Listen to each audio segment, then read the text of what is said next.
కేవలం విద్యాశాఖలో వెట్టి చాకి చేస్తున్నాం. మేము ఎస్ఎస్సీ ఉద్యోగంలో మా రేవంత్ అన్న మమ్మల్ని ఇప్పటివరకు పిలవలేదు, మాకు షాయి వేయలేదు, మాకు జీవో ఇవ్వలేదు. రేవంత్ అన్న మళ్ళీ మాకు హామీ ఇచ్చి ఇవ్వాలి, జీవో ఇవ్వాలి. ఇవాళకి మేము 8 రోజుల నుంచి మళ్ళీ ఏకశిలా పార్క్ దగ్గర హన్మకొండ, వరంగల్ జిల్లాలు ఉమ్మడి జిల్లాలు కలిపి ఏకశిలా పార్క్ దగ్గర గత వారం రోజుల నుంచి మేము కూర్చున్నాము. ఇప్పటి వరకు మాకు ఎలాంటి అధికారుల నుంచి కానీ ఎలాంటి హామీలు రాలేదు. ఇవాళ వరకు ఎలా చేసినామో జనరల్గా వచ్చి కూర్చొని అరిచి గొంతులన్నీ పోతున్నాయి ఇక్కడ వరకే. రేపటి నుంచి మా పిల్లలు, మా ఇంట్లో ఉన్న ముసలోళ్ళను, మా భర్తలను అందరినీ కూడా పట్టుకొచ్చి, ఎందుకంటే వాళ్ళకి మేము వస్తే వండి పెట్టేటోళ్ళు లేరన్న, అందుకని వాళ్ళని కూడా తీసుకొచ్చుకుంటాం. ఇక రోడ్డు మీద కూర్చుంటే కానీ మరి అప్పుడన్నా మా రేవంత్ అన్న మాకు ఇంత షాయి పోస్తా అని పిలుస్తాడని ఆశిస్తున్నాము. మేము ప్రభుత్వానికి వ్యతిరేకంగా కాదు, మా దీన స్థితిలో ఉండి మా కడుపుల బాధలు, మాకు ప్రతి ఒక్కటి నూనె ప్యాకెట్ దగ్గర నుంచి ప్రతి ఒక్క రేటు పెరిగింది ప్రజెంట్ ఉన్న సిచ్యువేషన్లో. కానీ మా జీతాలు మాత్రము అక్కడే ఉన్నాయి.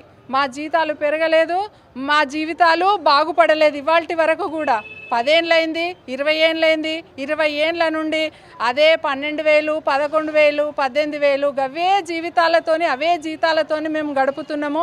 కాబట్టి దయచేసి మన ప్రస్తుత సీఎం గారు రేవంత్ రెడ్డి గారు మా బాధను వినిపించుకొని ఆలకించి మమ్మల్ని పిలిపించి మాకు తీపి కబురు చెప్పేంత వరకు మేము శిబిరాన్ని వీడేది లేదు, వీడము కూడా. ఎందుకనంటే ప్రాణ త్యాగానికి కూడా మేము సిద్ధంగా ఉన్నాం. మాకు జీతం వద్దు, జీవితం కావాలని కోరుకుంటున్నాం.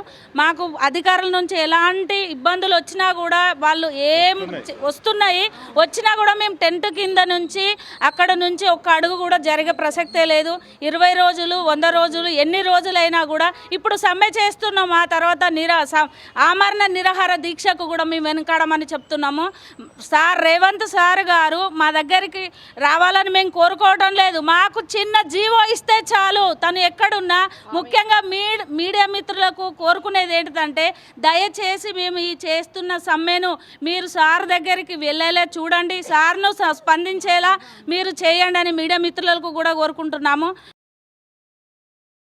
రేవంత్ రెడ్డి గారు, రేవంత్ అన్న మా అండా దండ రేవంత్ అన్ననే అనుకున్నాము. ఎందుకంటే గత ప్రభుత్వం మిమ్మల్ని మోసం చేసింది. ఎందుకు చేసింది అంటే, కాంగ్రెస్ ప్రభుత్వమే మీ ప్రాజెక్ట్ RVM రాజీవ్ విద్యా మిషన్ ద్వారా మీ నియామకాలను మేమే చేపట్టాము. రెగ్యులరైజ్ చేయడం కూడా మా వంతే, మేమే చేస్తాము.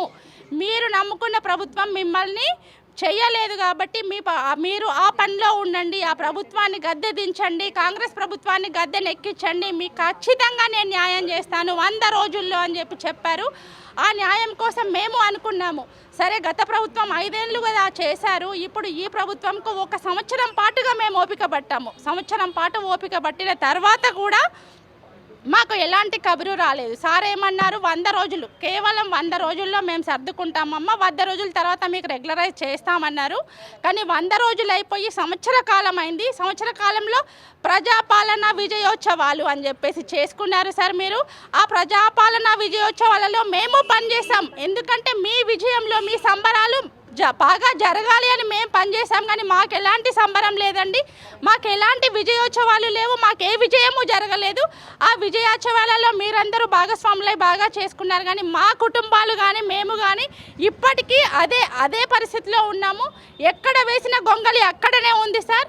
మొత్తము ఇంతమంది కుటుంబాలంతా రోడ్డుపైకి వచ్చాయి. 33 జిల్లాలలో ప్రతి ఒక్కరము సమగ్ర శిక్షా అభియాన్లో ఉన్న వాళ్ళమంతా కూడా రోడ్లపైకి వచ్చాము.